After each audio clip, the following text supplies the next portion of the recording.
आज बेटा बात करेंगे वायरस के स्ट्रक्चर की। तो आज डिपेंड आज है हम लोग वायरस स्ट्रक्चर।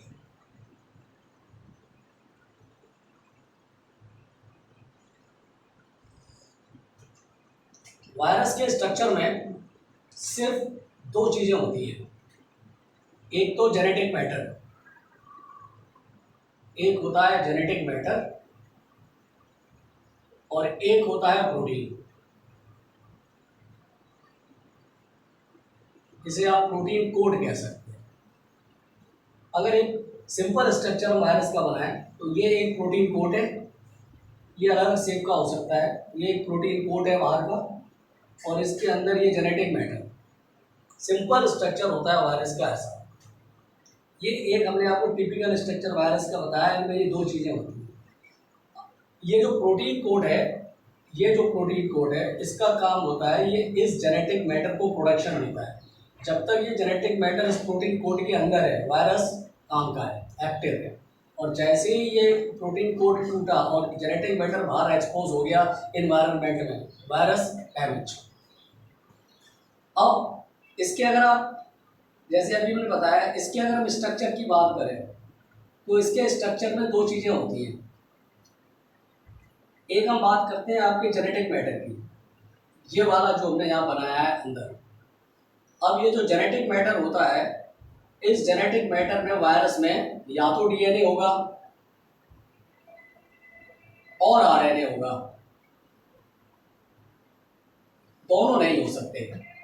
एक वायरस के जेनेटिक मैटर में या तो डीएनए होगा या आरएनए होगा, दोनों नहीं हो सकते। अब ये जो जेनेटिक मैटर वायरस में होता है, ये कौन कौन सा होता है? देखो, एक तो वायरस में आपका सिंगल स्ट्रैंड आरएनए हो सकता है, यानी वायरस का एक जो स्ट्रक्चर होगा प्रोटीन कोड के अंदर सिंगल स्ट्रैंड आरएनए बंद होगा। अगर ऐसा सिंगल स्ट्रैंड आरएनए बंद है तो ये वायरस ज़्यादातर प्लांट्स को इन्फेक्ट करते हैं, यानी ठीक है, ऐसे वायरस प्लांट को इन्फेक्ट करेंगे। अब इसके अलावा और जो जेनेटिक मैटर का, जैसे डबल स्ट्रैंड डीएनए, जैसे हमने बना दिया डबल स्ट्रैंड डीएनए, या आप लिख सकते हो सिंगल स्ट्रैंड आरएनए, इसको भी लिख दे रहे हैं सिंगल स्ट्रैंड आरएनए, और आप double strand RNA, single strand double strand RNA, ठीक है। अब आप क्या लगा, डबल स्ट्रैंड आरएनए।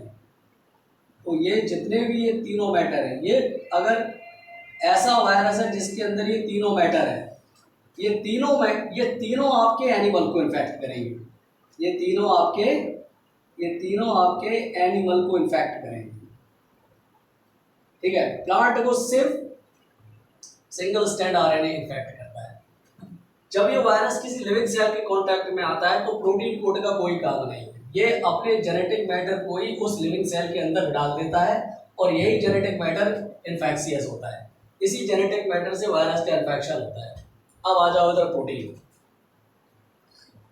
आप अगर इसकी प्रोटीन की बात करते हैं, जो कोड है प्रोटीन कोड, इस प्रोटीन में कौन से टाइप की प्रोटीन होती है? ये प्रोटीन होती है न्यूक्लियो प्रोटीन। वायरस के अंदर जो प्रोटीन कोड होता है वो कौन सी होती है? वो न्यूक्लियो प्रोटीन होती है, ठीक है।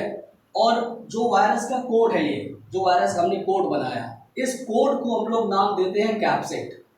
वायरस का जो कोड है वो कैप्सिड है। ये जो प्रोटीन कोड है ये कैप्सिड है। अब ये जो कैप्सिड होता है, ये कैप्सिड ये छोटी छोटी यूनिट से मिलकर बना होता है। ऐसे ये जो प्रोटीन कोड है, ये ऐसे ये छोटी छोटी यूनिट से मिलकर बना होता है प्रोटीन कोड। ये है ना। तो जो छोटी छोटी ये यूनिट होती है कैप्सिड की, उसे नाम देते हैं कैप्सोमियर। क्या नाम देते हैं? कैप्सोमियर। अब ये जो प्रोटीन है आपकी, ये प्रोटीन वायरस में दो तरीके से अरेंज होती है। एक तो हेलिकल स्ट्रक्चर, यानी प्रोटीन कोड एक तो कैसा होता है, ये हेलिकल होता है, ठीक है, और पॉलीहेड्रल होता है,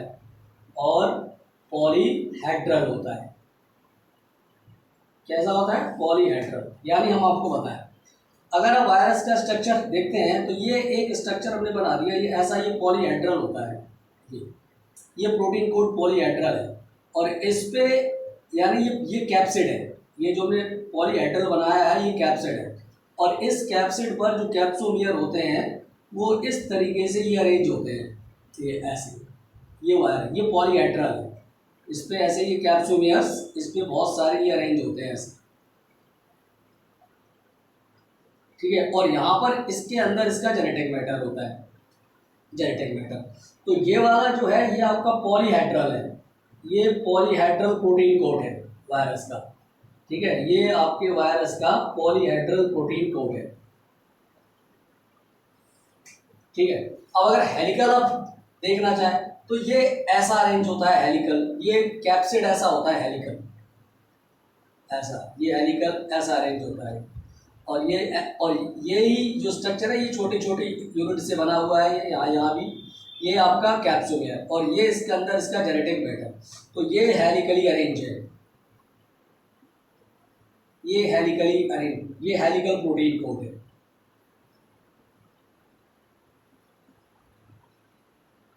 ठीक है। अब अगर वायरस किसी लिविंग सेल के कांटेक्ट में आएगा तो ये अपने इस जेनेटिक मैटर को ही उस सेल के अंदर डाल देगा और उसे बीमारी करेगा, ठीक है। अब देखो, अगर आप एनिमल्स की बात करते हैं, एनिमल्स की, ह्यूमन बीइंग की बात करते हैं, तो यहाँ पर कुछ एग्जाम्पल है आपके वायरल डिसीज के, जैसे मम्प्स, स्मॉल पॉक्स, हर्प्स,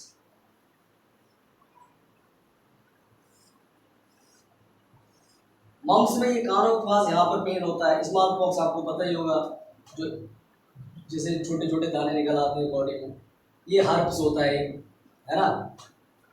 अब प्लांट में अगर कोई वायरस का कांटेक्ट आता है तो इनके सिम्टम बहुत अलग से दिखाई पड़ते हैं। अब इनमें सिम्टम में क्या क्या आता है, एक आपने पहले से पढ़ रखा है जो हम लोग को वायरस के स्ट्रक्चर में पढ़ाया था, जैसे प्लांट में मोज़ेक फॉर्मेशन होता है, स्पॉट टाइप का एक लीफ में, अगर मोज़ेक फॉर्मेशन हो रहा है तो वायरल डिसीज है।